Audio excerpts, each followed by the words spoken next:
to you about how Igor Shesterkin has become this good this quickly in this city? I think it's just that too, because I don't know, and I would doubt if there was a thought process by the player in Shesterkin, like, you know, I'm coming in here, I've got to be the next Hank. Like, I don't think that he thinks that way. I don't think players think that way. But it's got to be tough, right, to come in. I mean, you're talking about the king, and coming in here and establishing yourself, being your own person, and grasping it. All the chants you guys bring to the table are huge. And I remember, like, this, thinking back to last season in the playoffs, and I'll tell you what, I was covering that series in Pittsburgh. Those fans were all over him early in that series. Like, they were chanting. And to get him back, and I was here when the series came back to MSG, and hearing the Igor chant start, I mean, it just lifts him up, man. Like, he's like, yeah, I'm here. This is my group. This is my crew.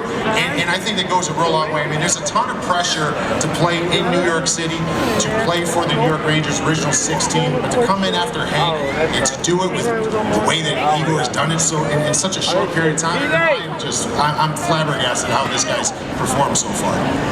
You talked about carrying over from one year to the next. It's a new year, but you want to take some things with you from the previous season. I would imagine that applies to no more player on the Rangers than number 20, Chris Kreider, who exceeded 50 goals for the first time last year. And I think there's a lot of people on this road across Ranger Nation that wants to know, what can you do for an encore? Well, you know, the thing with Chris Kreider that he always has is he's always got size, strength. He's a specimen. We know this. We know this since he came in. And I was on that team back in 2012. 2012, when Chris Kreider came from Boston College, came in, we brought him and dumped him, airdropped him into the playoffs, and he was our best player. You know, and he came through in a big way for us that year, and you see him grow over time.